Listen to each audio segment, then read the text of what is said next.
St. Louis, Missouri, a city where the street code can carry more weight than the law. Here, testifying in court isn't just a matter of conscience. Sometimes it's a matter of life and death. For years, this city has battled a deadly cycle. Witnesses silenced before their day in court, families left with questions, and cases that vanish into the void, never truly closed. Tonight, we dive into the stories behind the headlines, tracing the names and faces that disappeared because they dared to speak up. Before we get started on this video, make sure you go check out my website that's in the description, where I post viral videos daily.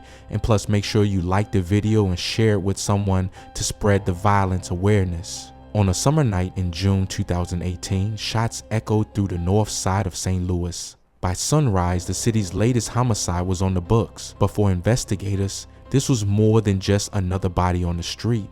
The victim was the key witness in the murder case against Gentrail Wafford, a young man with deep ties to a local crew.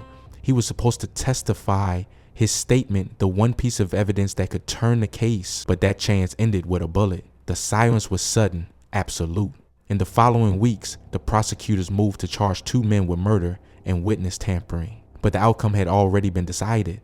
With their star witness gone, the prosecution had nothing left to stand on. The Wafford case, like so many before it, collapsed in the face of street justice. It wasn't the first time, and it wouldn't be the last. To understand the code that rules these streets, you have to go back into the neighborhoods, into the grip of crews like the one run by Anthony T.T. Jordan. Between 2008 and 2014, Jordan's name was whispered with fear. He ran a violent drug ring that left a trail of bodies from the city blocks to the suburbs. In his world, snitching wasn't just betrayal, it was a death sentence. Federal prosecutors would later connect Jordan and his crew to at least 9 murders, most of them designed to keep witnesses off the stand and police in the dark. Victims weren't always rival gangsters. Sometimes they were just people who'd seen too much or said the wrong thing. The message was unmistakable: cooperate with law enforcement and you'll pay with your life. The cycle continued, each generation learning from the last. In April 2015, the city of Berkeley, tucked into the greater St. Louis metro, was rocked by another calculated hit. Travis Hayden was gunned down, and everyone seemed to know why. A key witness in the aftermath identified William "Chucky" Claret as the shooter, but almost immediately, that witness found themselves the target of threats. In the end, prosecutors managed to secure a conviction, but only after extensive witness protection measures and the constant fear that any new voice willing to speak might also end up silenced. In 2022, St. Louis was rocked by the murder of a teenage witness who had agreed to testify in a homicide case. The killing wasn't random. Police uncovered evidence that the hit was planned from inside the city jail. Inmates used jailhouse phone calls to coordinate the attack, making sure the team would never make it to the stand. The victim's family later claimed his death was preventable, filing a lawsuit against the city and pointing out that money set aside for witness protection was never used. Investigators arrested 4 people connected to the plot, using recordings from jail as evidence, but when the case went to court, the charges collapsed. No one was convicted, and with the only key witness dead, prosecutors were forced to drop the case.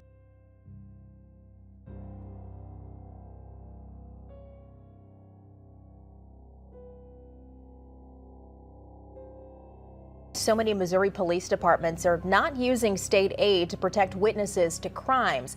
Tonight, our focus is on a St. Louis teen who was murdered for witnessing another killing. The plan to kill him hatched in St. Louis's jail. News 4 investigator Susan L. Corey has what the city does not want you to see. 17-year-old James Scales stood at the bus stop. He never made it to school. My son been shot up real bad. Audio from St. Louis's gunshot detection system capture the violence that took his life. It's a big shot in his back. 911 calls record his mom, Is he breathing? desperate to save her son. No, he's not doing anything. There was nothing anyone could do. It's a lot of blood. My whole hallway is filled up with blood. My child is gone now, when you could have prevented it. James's mom believes the timing wasn't a coincidence. James was a good person. Her son was the main witness in a murder case, but she says he never got the protection Missouri law and St. Louis city policy promise. James's family say the man he was supposed to testify against, 19-year-old Keith Graham, planned James's murder while he was in the City Justice Center and on recorded jailhouse calls. They killed him so he wouldn't keep going to court, telling what he knew, what he saw. For her, that's one of multiple failures. She, along with James's dad, I still have nightmares. and step-parents are taking the city to court, suing for wrongful death and negligence. They were supposed to keep him safe, that's what they said, not to lose another life.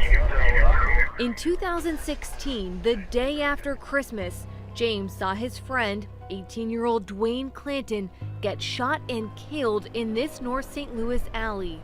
James's mom says he reported it to police, thinking his name would be confidential. They say anonymous tip. No, that's a lie. That's like almost fraud. Police arrested Graham and charged him with murder. Family claims someone put James's name and address on court records. News 4 Investigates tried to get a copy, but the records are sealed because Graham was acquitted. You gave them the address like, hey, here's where you can find them. This who told on you. The city won't talk to News 4 about that. In court records, prosecutors only said Graham found out about James because word reached him. Prosecutors say over the course of months, Graham, who was in jail, called friends on the outside, making plans to hunt down and kill James. Those friends are William Pearson Jr., Therese Cook, and Davion Gordon. All three were arrested and charged in James's murder. One of the first jail calls came days after Graham's arrest. Prosecutors say he asked Gordon for help getting out. If you rush, they gonna look like, oh, he orchestrated something to come up out of there. Right now, most likely your phone call is being recorded, bro. I know. So all they need is a witness, and I'm dead, huh? Yeah. I'm dead. On another day, prosecutors say Graham had a three-way planning call with Gordon and Pearson. I hope so, bro. If I get out 2 months, bro, y'all niggas lying. We lying. I just seen little dude. I mean, man, look, bro. Look, you gonna get out. The violence isn't limited to random street beefs or chaotic shootouts. In some cases, it's cold, organized, and deliberate. In 2025, federal prosecutors unsealed an indictment against Travis Santel Jones, alleged member of the Cochran Crips, a gang with deep roots in St. Louis's most violent corridors. The indictment didn't just charge Jones with RICO violations and murder. It laid out a campaign of terror meant to silence anyone who might bring heat on the crew. Prosecutors alleged that Jones orchestrated the murders of would-be informants, sending a message not just to his own set but to anyone in the city considering working with law enforcement.